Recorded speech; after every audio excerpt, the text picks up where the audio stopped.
بسم الله الرحمن الرحيم. اللهم صل وسلم وبارك على سيدنا محمد. ازيكم يا حبايبي، عاملين ايه؟ ان شاء الله احنا طبعا معاكم دلوقتي من مطبخ كوكي ودومة. ومعاكم سهى. ان شاء الله كده هنعمل حاجة سهلة وبسيطة. كنت قاعدة كده ان شاء الله كده يوم الجمعة، فقلت اما اقوم اعمل اي حاجة كده ايه. آه يعني هو لسه الجو بقى ما شتاش قوي، بس ايه، ممكن نتسلى بقى حاجات خفيفة كده. انا كان عندي كام نوع فاكهة كده في التلاجة، ودولت اللي فاضوا. فقلت ايه، ما اقوم اعمل ايه كوكتيل كده بيهم سريع كده وبسيط، وان شاء الله يعجبكم. ولو في اي حاجة طبعا في التلاجة، مثلا تفاحية او اي حاجة او موزية او اي حاجة مهما تكون، ممكن ايه، مش هتكفي طبعا عدد الافراد، ممكن نقوم نعمل ايه، طبق سلطة فواكه كده سريع وسهل وبسيط، ومش هياخد وقت، وهيبقى طعمه حلو جدا، زي اللي بناكله في الكافيهات بالظبط، او في العصارات الكبيرة بيعملوها. بس الفرق اللي هيبقى حاجة احنا عاملينها في البيت، وهنبقى طبعا عاملينها وعارفين واثقين فيها، ولبنا وعارفين العصير بيتعمل ازاي. وان شاء الله تعجبكم. طبعا احنا كان عندنا تفاحتين خضر وتفاحتين حمر. انا ما استخدمتهمش كلهم، بس طبعا لو فرد العائلة اكبر من كده اوكي، مفيش اي مشكلة، ممكن تعمل على طول. فانا قطعت التفاحية الخضرا كده. بصراحة انا كنت بقطع اي حاجة، انت بقى عايزة بقى ايه تقطعي اصغر من كده اوكي، مفيش اي مشكلة. قطعت بقى التفاحة الخضرا وقطعت الحمرا كده. وقلت ايه، وكنت عندي شوية الفراولة اللي فاضلين زي ما انتوا حضراتكم شايفين. انا كنت بصراحة مستقلياهم، مش هقول لكم ان هم يعني كتير، بس قلت ايه، هنعمل حاجة خفيفة كده وبسيطة وايه، وبأقل حاجة يعني عندنا. فمسكت الفراولة نضفتها كده وايه، وقلت اما هحطها بقى ايه، اعمل نصها عصير واخد منها كام حبايه كده اقطعها. فانا بفضل اعمل الفراوله عصير والجوافه، وما بحبش اعمل الموز، حتى لو في لبن بصراحه بيسود. فانا مش بحب ان كنت اعمل موز. وكان في مانجا على فكره في التلاجة، والله كنت مخزناها، بس بقى ايه، سهى عليا يعني. فما جاش في دماغي بصراحه. الجوافة انا قطعتها كده اهو زي ما انتوا شايفين اهو كده. باخد ايه، ما باخدش طبعا البذر بتاعها. انا خدت الجوافتين دول بس، وقلت اما ايه اعملهم، اقطعهم برضو في وسط الحاجة، لا اما والباقي هعمله عصير.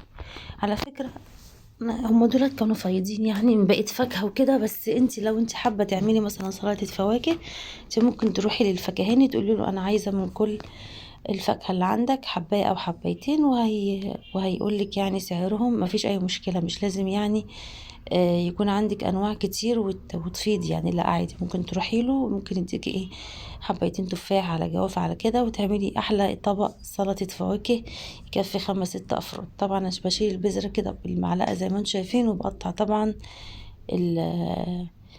الجوافة قطع صغيرة. انا بصراحة كنت عايزة اجود من عندي، وجبت علبة القشطة اللي انتوا حضراتكم شايفينها قدامكم دي. قلت اما ايه، اما اعمل زي، بصراحة كانت ادت طعم تحفة يعني، بصراحة جامد يعني، الطعم حلو قوي. ولو في بقى كريم شانتيه او في اي حاجة، شوكولاتة، صوص شوكولاتة، اي حاجة. طبعا التزويق ده ايه، انتي بقى زوقي زي ما انتي عايزة تحطيها كده في اطباق مثلا، وتحطي العصير عليها وكده اوكي، وتاكلوها يعني زي ما هي كده، ما تحطهاش في كاسات، برضو اللي انتي حباه. انا ما خدتش فراولة كتير، انا خدت كام واحدة بس صغيرين، لان زي ما انا قلت لكم هي كانت قليلة ما كانتش كتيرة، وانا كنت عايزة اعمل 4 كاسات، مش كاس واحد يعني. بس اللي حصل انا عملت اصلا 5 وفوق كمان، يعني من اللي انتوا شايفينه ده اللي فوق، شوفوا يعني في شوية حلوين فايدين اهمت. فانا عملت بنص الكمية دي 5 وفوق كمان ايه، في الشفشة حطيته بقى كله على بعضه كده. قطعت بقى الكام الفراولة دولت كده كده صغيرة بقى، ممكن تقطعها 2 3 زي ما انت عايزة، مفيش اي مشكلة. انا بقى كنت بقى بحطها كده في البولة. يبقى احنا كده قطعنا التفاح والفراولة او الموز اهو. كان عندي برضو زي 6 صوابع موز، بس انا ما قطعتهمش ال6 بصراحة كلهم، انا قطعت تقريبا، مش فاكرة والله دلوقتي، هيبان لنا 3 بس تقريبا. وزينت بقى بالباقي. طبعا انا كان عندي كيوي، وكان هما 2 كيوي، والتالتة كانت هتستوي كده شوية. فانا بقى رحت لحقاهم كده على طول، يعني بصراحة انا كنت عجباني جدا جدا الطبق ده، وانا عايزة اقول لكم يعني مش انا بس اللي كلت منه انا والعيال، لا في حبايب تاني وكلوا، فهي طعمها كانت حلوة يعني. انا طبعا قشرت الكيوي دي، هي في ناس ما بتحبش الكيوي يا جماعة، بس هي طعمها آه يعني ايه كويس يعني، واكيد فيها فوائد يعني، ميززة شوية يعني، اللي بيحب الحاجة الميززة يعني. انا مرة كده كنت بقشر الكيوي تحت الحنفية على فكرة. يعني كده كنت بقشرها تحت الحنفية يعني، هي الحنفية الحوض ورايا، فكان بيسهل لي كل حاجة على طول. حتى لما كنت بعمل اكل ولا حاجة كنت على طول مثلا امسك الحاجة اروح لفة وشي اغسل ايدي كل شوية كده يعني. فلما بتشوفيني بختفي كده بكون بعمل حاجة.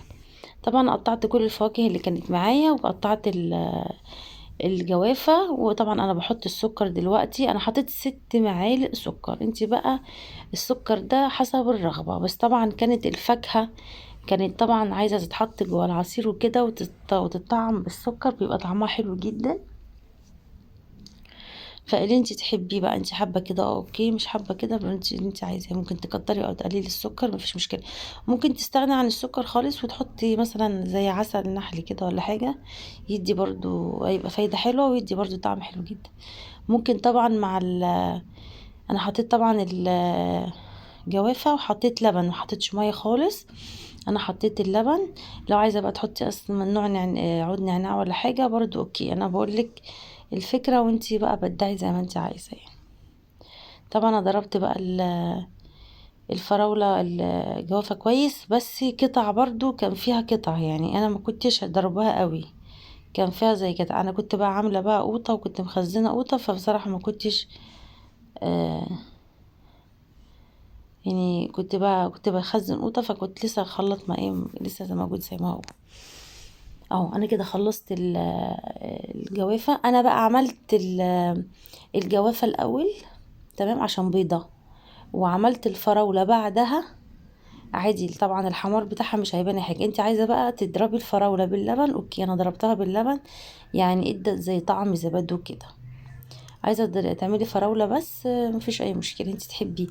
طبعا انت بقى زودي بقى، هتحطي مانجا. انا نسيت خالص موضوع المانجا ده والله يا جماعه، انا حطاه طبعا في الفريزر ونسيها، لاني كان كل شويه كنت مفرزه مانجا، وكل شويه مثلا اروح مطلعه كيس وعاملاه ما شاء الله، كان يعمل لي مثلا كام كاس كده حلوين.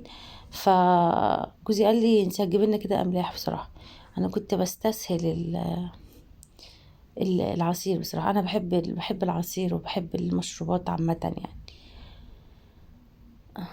بس كده رحت بقى ماليه بقى الكاسات زي ما انتم شايفين كده، كام كاس بتاعنا. انا طبعا هعمل الكاس التاني الاخير ده الكبير بصراحه لما فاض مني. بصوا الفراوله انا بوريها لكم ان هي قطع، مش ضربها كويس يعني، بتدي برضو طعم حلو. بصي بقى حطي بقى يعني مثلا لو انت حطيتي دلوقتي الفراولة، ممكن بقى ايه شوية مانجا بقى فوقيهم كده، وشوية بقى جواف فوقيهم، يدوا ايه الشكل اللي هو الالوان الطيف الجميل. بس انا استكفيت بالفراولة والجوافة بس. عايزة بقى تحطي الجوافة تحت الفراولة تحت اللي انت حباه، زوقي وظبطي يعني. ممكن حرف كوباية كده تعملي بصوص شوكولاتة، يدي برضه شكل حلو، مفيش اي مشكلة، او كريم كراميل او اي حاجة، زوقي زي ما انت عايزة. ان شاء الله بقى يا جماعة بقى الفيديو يعجبكم، وطبعا النتيجة هتبقى احلى من كده بكتير، هتبهركم بصراحة، هتعجبكم. هي عجبتني. انا حاطه بقى في النص كده قلت اما احط معلقة قشطة بقى كده، عشان تبقى ايه القشطة دي على فكرة يا جماعة طعمها قشطة حلويات، طعمها حلو جدا. انا جايباها من السوبر ماركت يعني، موجودة في اي حتة. بحطها على رز بلبن اهي، بص انا بوريها لكم، وبحطها على المهلبية، وبحطها على حاجات كتير بصراحة، بتخلي طعم الاكل خرافة. طبعا انا هكمل بقى بقية الكاسات اهو زي ما انتم شايفين، بعمل طبقة تانية. ما تنسوش بقى يا جماعة بقى اللايك والشير والسبسكرايب والاشتراك في القناة، ان شاء الله ينزل لكم كل جديد عشان اظهر لكم بقى. يلا لو عملتوا لايك كتير كده وفي ناس كتير قوي اشتركت في القناة، هظهر لكم بقى عشان ايه نتعامل مع بعض بقى ايه، وشا لوشا كده يعني. اه مالينا بقى طبعا الكاسات كلها زي ما انتم شايفين، وايه ونحط بقى كده ايه طبعا قلبنا الفاكهة جت معانا. طبعا انا حاسة ان في فاكهة بتبقى قليلة، يعني المفروض كان دخلت شوية الوان شوية كده اكتر من كده شوية. ايه الاحمر كان قليل بصراحة، بس مش مشكلة. بصوا القطعة بقى بتنزل ازاي يا جماعة. انا والله يا جماعة بتاع الكوباية دي قنبلة، يعني والله فعلا يعني تلكم. يعني انا يعني ايه موضوع جامد بصراحة يعني. ما انا بقول لك يا رب تعملوه كده. انا يعني انتوا مثلا لو عندكم جبتوا مثلا نوعين ثلاثة فاكهة اكيد بيبقى فايض بقى يا جماعة. انتوا تعرفوا اصلا ان الموز لما هو بيبقى مستوي زيادة بيبقى صحي عن الموز اللي مش مستوي، والله بجد. يعني هو بيبقى صحي يعني الموز اللي هو التاني ده، يعني كل ما الموز ما يبقى اسمر شوية بيبقى فيه فوائد تحفة يعني. انا من النوع اللي بحب اشرب اللي هو الكافيين بلاك. فانا بحبه بصراحه يعني. فانا بصوا حاطاه في بوله اهي بتاعت زي بتاعت توابل كده يعني، بس هي مخصصه ليه. فانا قلت بقى ايه، ما ارش كده رشه كده كده من فوق تكسر كده اللون. بصراحه كانت حلوه. انا خدت الكوايه الاخرانيه دي قطعتها زي ما انتم شايفين كده، قلت اما اعمل ايه جرنش بيها كده. يلا بقى يعني ايه حاسس ان هي الموضوع يعني كافيه بقى احنا قاعدين يعني ايه. جبت لكم المشروبات لحد عندكم. ممكن بقى تحطوا بقى انتوا شاليمو فيها وتاكلوا بقى بالمعلقه وبألف هنا وشفا. يا رب يكون عجبكم. الطريقه تكون سهله وبسيطه وما خدتش على فكره معايا، ما عملتش مونتاج كتير قوي للفيديو. هو خد معايا نفس وقت الفيديو ده بالظبط. طبعا قطع بسرعه وكده وظبط الدنيا. فان شاء الله تعملوها وتعجبكم باذن الله. او انا بقى هعمل لكم كاس اللي هو ايه على الرأي الليمبي، كاس العذاب يعني. بصوا دهنتلكوا بقى شوية حركات كده، ما كانش عندي صوص او اي حاجة. دهنتلكوا قشطة عشان طبعا تطعم الموضوع يعني. وكان عندي شوية بواقي وزي ما انتم شايفين رحت حطاهم كده. انا في تفاحية كاملة حمرا وخضرا انا ما استعملتهاش، يعني ما قطعتهاش يعني. عشان ما كنتش عايزة اعمل سلطة فواكه كتير. ممكن تبقى طازة بطازة بتبقى طعمها احلى يعني. قلت لو فات حاجة في التلاجة هتبص تلاقي مثلا بيبقى لونها كده العصير لونه بيغمق طالما جوه فاكهة. فيعني ايه كده احسن يعني. طبعا انا حطيت الجوافة. هم عملوا مش باينين قوي ان هم عملوا خلطبيطة كده مع بعض، بس اوكي مفيش مشكلة. في الاول برضو في الاخر هناكلهم كلهم مع بعض يعني. بس او كده زي اي شكل كده بسيط.